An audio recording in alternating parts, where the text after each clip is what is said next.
The Count of Montecristo by Alexander Dumas. Volume 1. Chapter 3. The Catalans.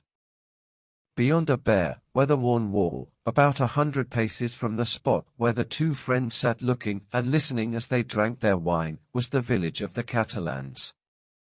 Long ago this mysterious colony quitted Spain, and settled on the tongue of land on which it is to this day. Whence it came no one knew, and it spoke an unknown tongue. One of its chiefs, who understood Provençal, begged the commune of Marseilles to give them this bare and barren promontory, where, like the sailors of old, they had run their boats ashore. The request was granted, and 3 months afterwards, around the 12 or 15 small vessels which had brought these gypsies of the sea, a small village sprang up. This village, constructed in a singular and picturesque manner, half Moorish, half Spanish, still remains, and is inhabited by descendants of the first comers, who speak the language of their fathers. For 3 or 4 centuries they have remained upon this small promontory, on which they had settled like a flight of seabirds, without mixing with the Marseillaise population, intermarrying, and preserving their original customs and the costume of their mother country as they have preserved its language. Our readers will follow us along the only street of this little village, and enter with us one of the houses, which is sunburned to the beautiful dead-leaf color peculiar to the buildings of the country, and within coated with whitewash, like a Spanish posada. A young and beautiful girl, with hair as black as jet, her eyes as velvety as the gazelle's, was leaning with her back against the wainscot, rubbing in her slender delicately molded fingers a bunch of heath blossoms, the flowers of which she was picking off and strewing on the floor, her arms, bare to the elbow, brown, and modelled after those of the Elysian Venus, moved with a kind of restless impatience, and she tapped the earth with her arched and supple foot, so as to display the pure and full shape of her well-turned leg in its red cotton, grey, and blue-clocked stocking. At 3 paces from her, seated in a chair which he balanced on 2 legs, leaning his elbow on an old worm-eaten table, was a tall young man of 20 or 22, who was looking at her with an air in which vexation and uneasiness were mingled. He questioned her with his eyes, but the firm and steady gaze of the young girl controlled his look. "You see, Mercedes," said the young man, "here is Easter come round again. Tell me, is this the moment for a wedding?" "I have answered you 100 times, Fernand, and really you must be very stupid to ask me again." "Well, repeat it, I beg of you, that I may at last believe it.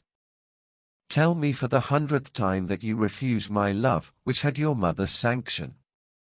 Make me understand once for all that you are trifling with my happiness, that my life or death are nothing to you. Ah, to have dreamed for 10 years of being your husband, Mercedes, and to lose that hope, which was the only stay of my existence."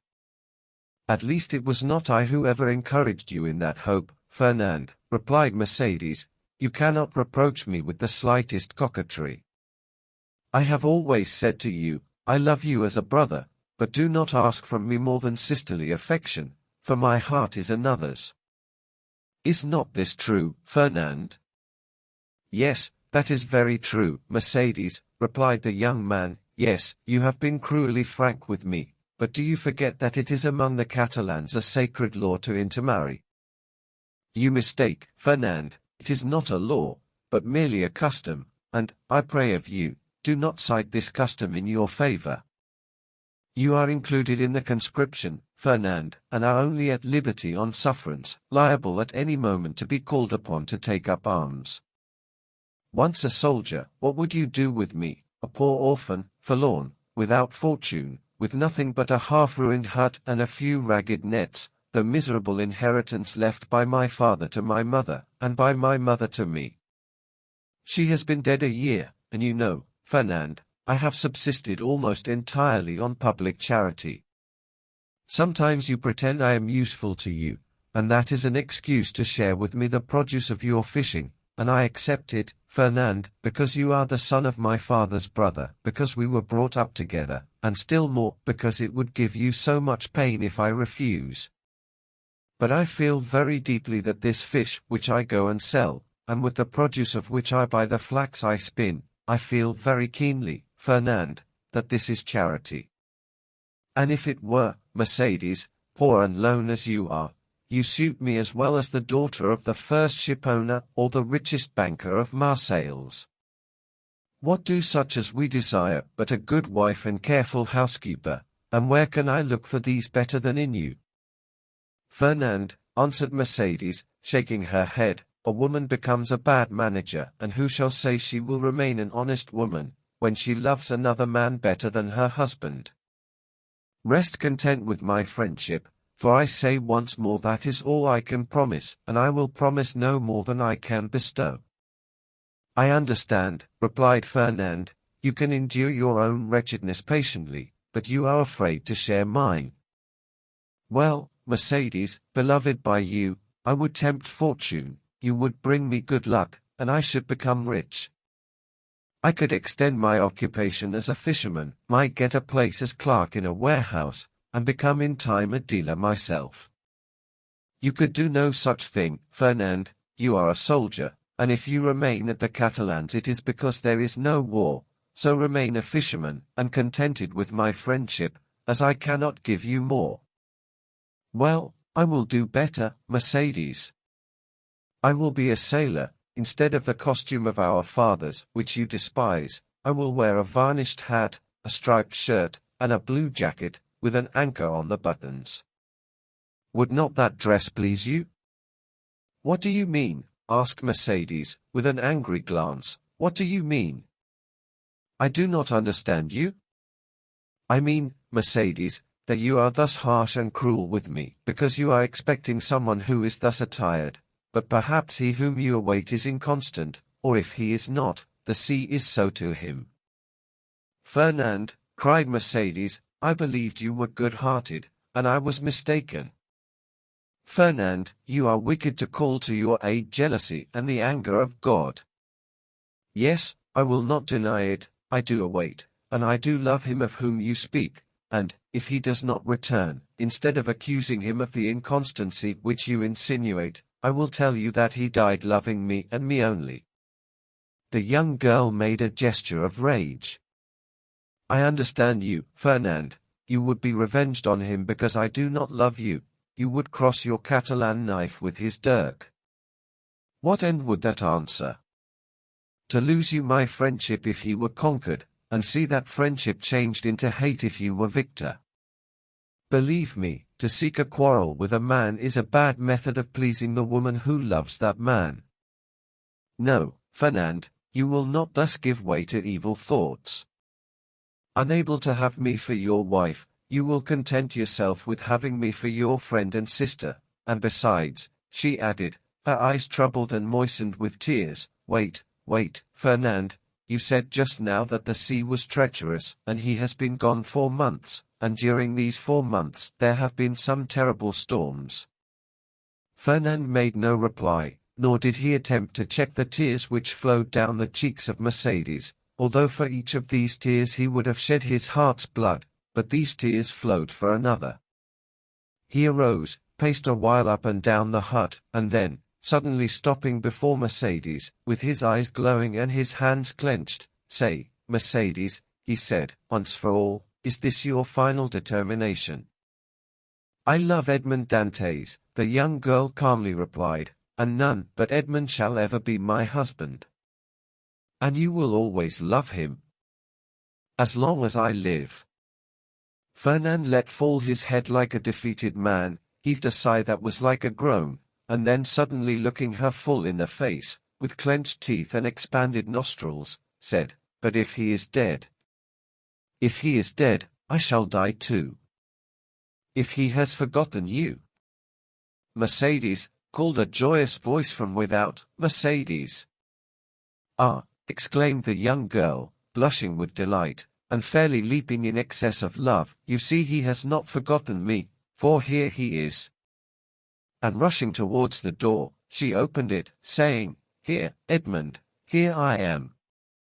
Fernand, pale and trembling, drew back, like a traveller at the sight of a serpent, and fell into a chair beside him. Edmund and Mercedes were clasped in each other's arms. The burning Marseille sun, which shot into the room through the open door, covered them with a flood of light. At first they saw nothing around them. Their intense happiness isolated them from all the rest of the world, and they only spoke in broken words, which are the tokens of a joy so extreme that they seem rather the expression of sorrow. Suddenly Edmund saw the gloomy, pale, and threatening countenance of Fernand, as it was defined in the shadow. By a movement for which he could scarcely account to himself, the young Catalan placed his hand on the knife at his belt. "Ah, your pardon," said Dantes, frowning in his turn, "I did not perceive that there were three of us." Then, turning to Mercedes, he inquired, "Who is this gentleman?" "One who will be your best friend, Dantes, for he is my friend, my cousin, my brother. It is Fernand, the man whom, after you, Edmund, I love the best in the world. Do you not remember him?" "Yes," said Dantes, and without relinquishing Mercedes' hand clasped in one of his own, he extended the other to the Catalan with a cordial air. But Fernand, instead of responding to this amiable gesture, remained mute and trembling. Edmund then cast his eyes scrutinizingly at the agitated and embarrassed Mercedes, and then again on the gloomy and menacing Fernand. This look told him all, and his anger waxed hot. "I did not know, when I came with such haste to you, that I was to meet an enemy here." "An enemy?" cried Mercedes, with an angry look at her cousin. "An enemy in my house, do you say, Edmund? If I believed that, I would place my arm under yours and go with you to Marseilles, leaving the house to return to it no more." Fernand's eye darted lightning. "And should any misfortune occur to you, dear Edmund," she continued with the same calmness which proved to Fernand that the young girl had read the very innermost depths of his sinister thought, "if misfortune should occur to you, I would ascend the highest point of the Cape de Morgiou and cast myself headlong from it." Fernand became deadly pale. "But you are deceived, Edmund," she continued. "You have no enemy here. There is no one but Fernand, my brother, who will grasp your hand as a devoted friend." And at these words the young girl fixed her imperious look on the Catalan, who, as if fascinated by it, came slowly towards Edmund, and offered him his hand. His hatred, like a powerless though furious wave, was broken against the strong ascendancy which Mercedes exercised over him. Scarcely, however, had he touched Edmund's hand when he felt he had done all he could do, and rushed hastily out of the house. "Oh," he exclaimed, running furiously and tearing his hair, "oh, who will deliver me from this man? Wretched, wretched that I am! Hallo, Catalan! Hallo, Fernand! Where are you running to?" exclaimed a voice. The young man stopped suddenly, looked around him, and perceived Caderousse sitting at table with Danglars, under an arbor. "Well," said Caderousse, "why don't you come? Are you really in such a hurry that you have no time to pass the time of day with your friends? Particularly when they have still a full bottle before them," added Danglars. Fernand looked at them both with a stupefied air, but did not say a word. "He seems besotted," said Danglars, pushing Caderousse with his knee. "Are we mistaken, and is Dantes triumphant in spite of all we have believed?" "Why, we must inquire into that," was Caderousse's reply, and turning towards the young man, said, "Oh, Catalan, can't you make up your mind?" Fernand wiped away the perspiration steaming from his brow, and slowly entered the arbor, whose shade seemed to restore somewhat of calmness to his senses, and whose coolness somewhat of refreshment to his exhausted body. "Good day," said he. "You called me, didn't you?" And he fell, rather than sat down, on one of the seats which surrounded the table.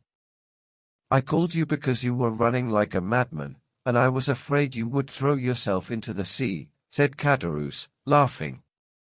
Why, when a man has friends, they are not only to offer him a glass of wine, but, moreover, to prevent his swallowing 3 or 4 pints of water unnecessarily. Fernand gave a groan which resembled a sob, and dropped his head into his hands, his elbows leaning on the table. "Well, Fernand, I must say," said Caderousse, beginning the conversation, with that brutality of the common people in which curiosity destroys all diplomacy, "you look uncommonly like a rejected lover," and he burst into a hoarse laugh. "Bah," said Danglars, "a lad of his make was not born to be unhappy in love." "You are laughing at him, Caderousse." "No," he replied, "only hark how he sighs." "Come, come, Fernand," said Caderousse, "hold up your head, and answer us. It's not polite not to reply to friends who ask news of your health." "My health is well enough," said Fernand, clenching his hands without raising his head. "Ah, you see, Danglars," said Caderousse, winking at his friend, "this is how it is. Fernand, whom you see here, is a good and brave Catalan, one of the best fishermen in Marseilles, and he is in love with a very fine girl, named Mercedes, but it appears, unfortunately, that the fine girl is in love with the mate of the Pharaon, and as the Pharaon arrived today, why, you understand." "No, I do not understand," said Danglars. "Poor Fernand has been dismissed," continued Caderousse. "Well, and what then?" said Fernand, lifting up his head, and looking at Caderousse like a man who looks for someone on whom to vent his anger. "Mercedes is not accountable to any person, is she? Is she not free to love whomsoever she will?" "Oh, if you take it in that sense," said Caderousse, "it is another thing. But I thought you were a Catalan, and they told me the Catalans were not men to allow themselves to be supplanted by a rival. It was even told me that Fernand, especially, was terrible in his vengeance." Fernand smiled piteously. "A lover is never terrible," he said. "Poor fellow," remarked Danglars, affecting to pity the young man from the bottom of his heart. "Why, you see, he did not expect to see Dante's return so suddenly. He thought he was dead, perhaps, or perchance faithless. These things always come on us more severely when they come suddenly." "Ah, ma foi, under any circumstances," said Caderousse, who drank as he spoke, and on whom the fumes of the wine began to take effect, "under any circumstances Fernand is not the only person put out by the fortunate arrival of Dantes, is he, Danglars?" "No, you are right, and I should say that would bring him ill luck." "Well, never mind," answered Caderousse, pouring out a glass of wine for Fernand, and filling his own for the 8th or 9th time, while Danglars had merely sipped his. "Never mind, in the meantime he marries Mercedes, the lovely Mercedes, at least he returns to do that." During this time Danglars fixed his piercing glance on the young man, on whose heart Caderousse's words fell like molten lead. "And when is the wedding to be?" he asked. "Oh, it is not yet fixed," murmured Fernand. "No, but it will be," said Caderousse, "as surely as Dantes will be captain of the Pharaon, Danglars?" Danglars shuddered at this unexpected attack, and turned to Caderousse, whose countenance he scrutinized, to try and detect whether the blow was premeditated, but he read nothing but envy in a countenance already rendered brutal and stupid by drunkenness. "Well," said he, filling the glasses, "let us drink to Captain Edmond Dantes, husband of the beautiful Catalane." Caderousse raised his glass to his mouth with unsteady hand, and swallowed the contents at a gulp. Fernand dashed his on the ground. Stammered Caderousse. "What do I see down there by the wall, in the direction of the Catalans?" "Look, Fernand, your eyes are better than mine." "I believe I see double." "You know wine is a deceiver, but I should say it was two lovers walking side by side, and hand in hand. Heaven forgive me, they do not know that we can see them, and they are actually embracing." Danglars did not lose one pang that Fernand endured. "Do you know them, Fernand?" he said. "Yes," was the reply, in a low voice. "It is Edmond and Mercedes."